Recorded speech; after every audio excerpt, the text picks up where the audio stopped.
AB Calculus Note Card 41 Linear Approximation. This is the 41st video lesson in this series inspired by Stacy McMullen, formerly of the Dallas Independent School District, who developed this note card system.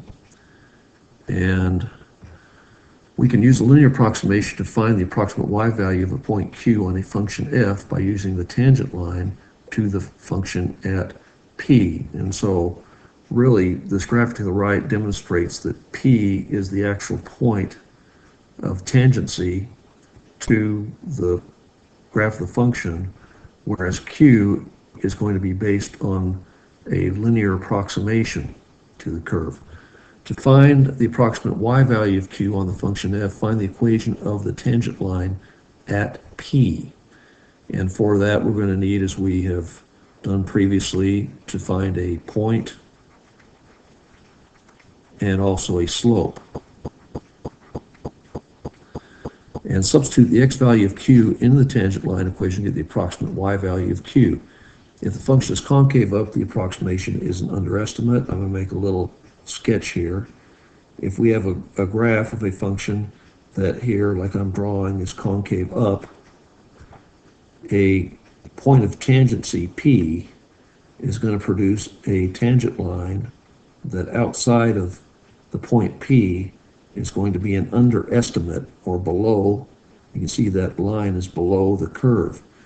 And then for number 4, if the function f is concave down, and I'm drawing here a concave down function, if you have a point P, the linear approximation, which is derived from this tangent line, is going to be an overestimate.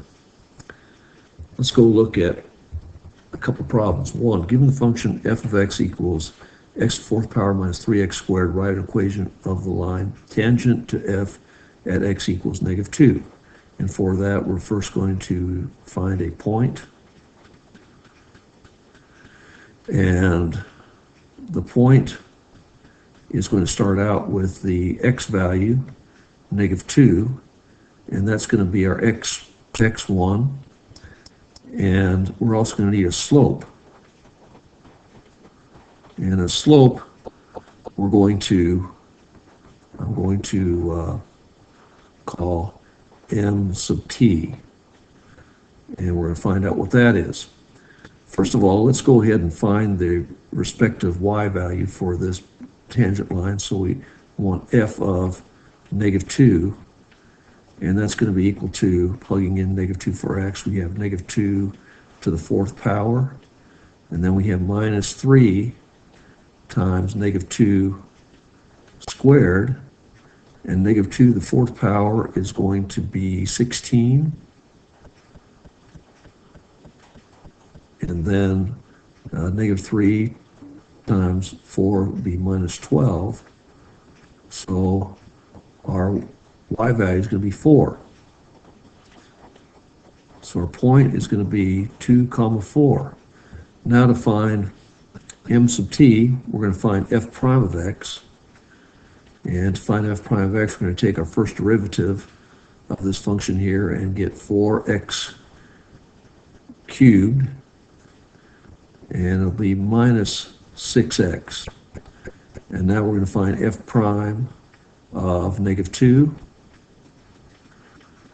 And so we're going to get 4 times -2 to the third power minus 6 times -2, which is going to be 4 times -2 to the third power is going to be -32. And then we're going to -6 times -2 is going to be +12. So we're going to get a slope value of -20.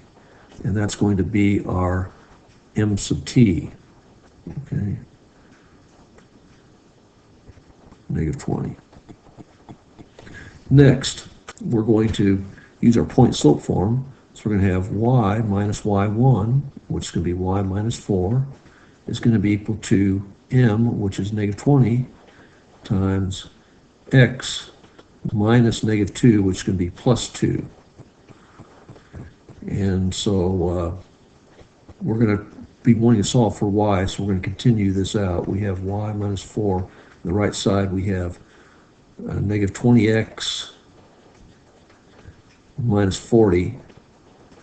And then to solve, we're going to add 4 to both sides of this equation. So we're going to say y is equal to negative 20x, and it's going to be minus 36. I hope you can see that if we add 4 to both sides here, we get negative 20x minus 36.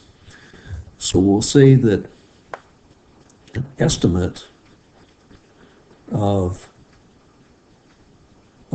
f of negative 2.2 is going to be equal to negative 20 times negative 2.2 minus 36. And let's go ahead and put this in here. We get negative 20 times negative 2.2 is going to be 44. And 44 minus 36 is going to be equal to 8. So estimate of f of negative 2.2 is equal to 8. And this is going to be, I'm not sure, we haven't ascertained if this is concave up or concave down. So we're not going to go any further. That's as far as we can go in that problem. Next problem.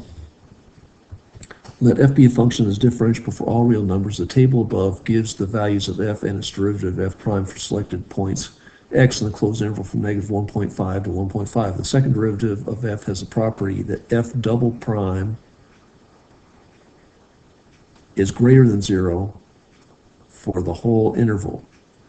So what this means is that our f is concave up over that entire interval, since f double prime is greater than 0. Write an equation of the line tangent to the graph of f at the point where x equals 1. Again, we go about our business and find our point. And our point is going to be x equals 1. And then we go here and look at our table where x equals 1. We have f of x equals negative 4. So our point is 1 comma negative 4. And our slope, which I've labeled as m sub t, is equal to, when we come down and our f prime of x, we have 5. So m sub t equals 5. And so our equation for our tangent line is going to be y minus negative 4, so it'll be y plus 4 equals m times x minus 1. And solving for y,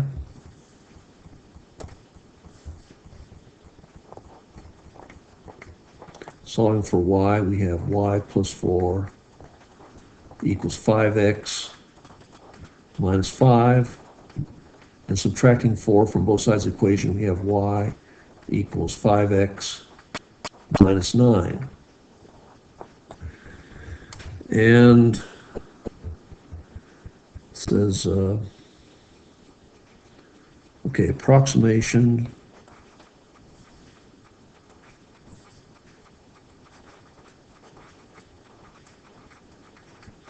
of f of 1.2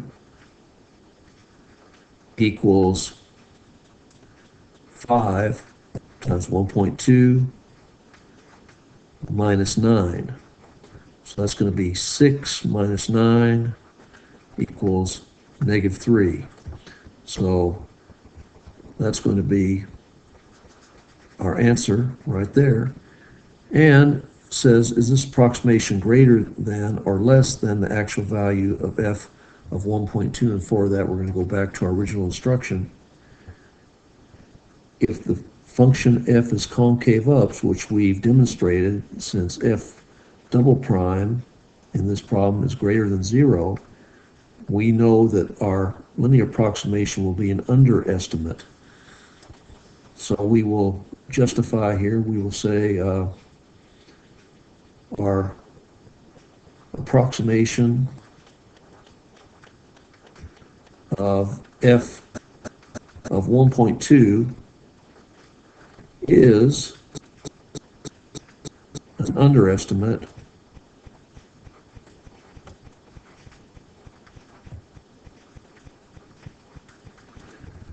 because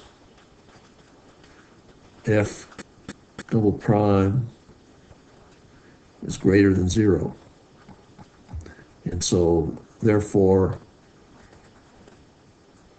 or concave up, a linear approximation is going to find itself below the curve. So that's it.